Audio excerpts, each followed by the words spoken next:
సంవత్సరాల తరబడి ఎన్ని మందులు వాడినా మీ మోకాల నొప్పులు తగ్గట్లేదా? ప్రాణ పెయిన్ క్లినిక్ లో అత్యాధునిక చికిత్స. ఏషియాలోనే మొట్టమొదటి ప్రైవేట్ మెడికల్ కాలేజ్ అని గొప్పగా చెప్పుకోవాల్సిన పేరు RG Kar medical college and hospital. అలాంటి కాలేజ్ లా ఒక ఘటన జరిగింది. చాలా భయానకమైన ఘటన ఇది. దీని గురించి తలుచుకుంటేనే వణుకు పుడుతుంది ఈ రోజు అందరు ఆడోళ్ళకి. సో ఈ రోజు నేను వచ్చిన ఈ శ్యామ్ బజార్ రోడ్లున్న కోల్కతాలున్న ఆర్జీకర్ మెడికల్ కాలేజ్ కి. మరి ఇక్కడ ఏం జరుగుతుంది, అసలు లోపల ఇంకా టెంట్లు వేసుకొని చాలా మంది ఉన్నారు. సో ఒకసారి లోపలికి పోయి చూద్దాము. అంటే నేను వచ్చే టైంకి యాక్చువల్గా ఈ రోజు బీజేపీ బంద్ ప్రకటించింది ఇక్కడ వెస్ట్ బెంగాల్లో. బీజేపీ బంద్ ప్రకటించిన కూడా చాలా వెహికల్స్ తిరుగుతున్నాయి. అండ్ ఇంకొకటి ఏంటి అని అంటే పొద్దున 6 గంటల నుంచి సాయంత్రం 6 గంటల వరకు. సో నేను వచ్చే టైంకి ఇక్కడ 5:30 అవుతుండే. అంటే 28వ తారీఖు 5:30కి కూడా చాలా బండ్లు తిరుగుతూ ఉన్నాయి. అంటే ఇక్కడ రాష్ట్ర ప్రభుత్వము ఆ బంద్ని మొత్తం కూడా అగేన్స్ట్ గా, అంటే బంద్ చేయడానికి వీలు లేదు అని చెప్పేసి ఆఫీసులు, కాలేజ్లు, గవర్నమెంట్ ఆఫీసులు కానీ లేకపోతే కాలేజ్లు, స్కూళ్ళు అన్నీ కూడా ఓపెనే ఉంచడం జరిగింది. అండ్ జనాలు కూడా తిరుగుతూ ఉన్నారు.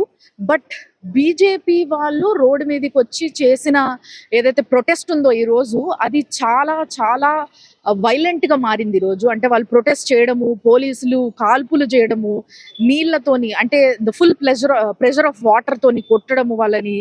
అండ్ చాలా మందిని అరెస్ట్ చేయడం జరిగింది. చాలా మంది ఎవరైతే ప్రొటెస్ట్ చేయడానికి బయటికి వచ్చిన స్టూడెంట్స్ ఉన్నారో, మెడికల్ స్టూడెంట్స్, ట్రైనీస్, హాస్పిటల్స్ లో డాక్టర్స్, వీళ్ళందరూ కూడా ఎవరైతే రోడ్డు మీదకి ప్రొటెస్ట్ చేయడానికి వచ్చాడో వాళ్ళందరికీ విపరీతంగా గాయాలు కూడా జరిగినాయి. వాళ్ళందరూ కూడా ఆటోమేటిక్ గా వీడియోలు తీసి పెట్టడం మొదలు పెట్టిండ్రు.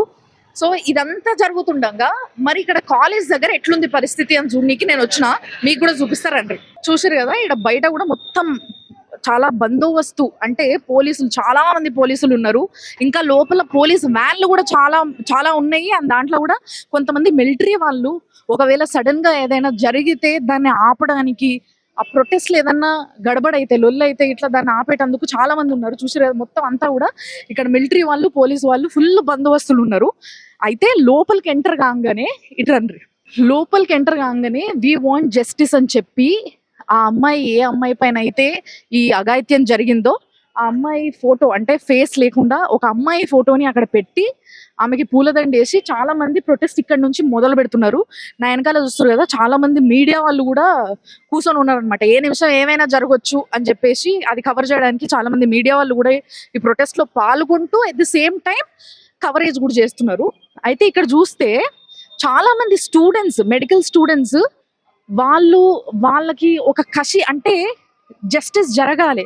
ఇంత అన్యాయం జరిగితే, ఒక ఆడపిల్లకి ఇంత అన్యాయం జరిగిన తర్వాత కూడా అసలు ఇప్పుడు వరకు కూడా గవర్నమెంట్ రెస్పాండ్ అవ్వకపోవడం ఏంది అన్న ఒక బాధతోని, నిరాశతోని వాళ్ళు అతికిచ్చిన కొన్ని పోస్టర్స్ చూస్తే వెనకాల చూడండి, నో జస్టిస్ నో డ్యూటీ అని చెప్పి కొంతమంది పెట్టిండ్రు. దాని తర్వాత కొంతమంది నో హెరాస్మెంట్ ప్లీజ్ స్టాప్ అని కొంతమంది పెట్టిండ్రు. అంతేకాకుండా మన అందరికీ వెస్ట్ బెంగాల్, ముఖ్యంగా కోల్కతా అనగానే గుర్తుకొచ్చేది ఏంది, భద్రకాళి అమ్మవారు శక్తిపీఠం. అంటే అమ్మవారి యొక్క భయంకరమైన, అత్యంత శక్తివంతమైన అవతారమే భద్రకాళి.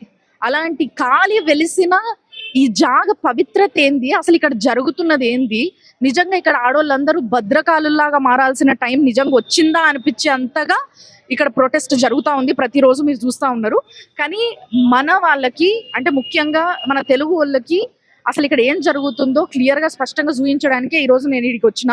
ఈ రోజు రేపు మొత్తం కూడా ఇక్కడ ఏం జరగబోతుందో ప్రతి ఒక్కటి నిమిషం నిమిషం నేను మీకు చూపించడానికి ప్రయత్నం చేస్తున్నా. సో చూసారు కదా, ఇట్లా వెనకాలన్నీ కూడా జస్టిస్, వి వాంట్ జస్టిస్ అని చెప్పేసి కొన్ని పెట్టడం జరిగింది. చాలా బిజీగా ఉంది ఈ హాస్పిటల్ అంతా కూడా.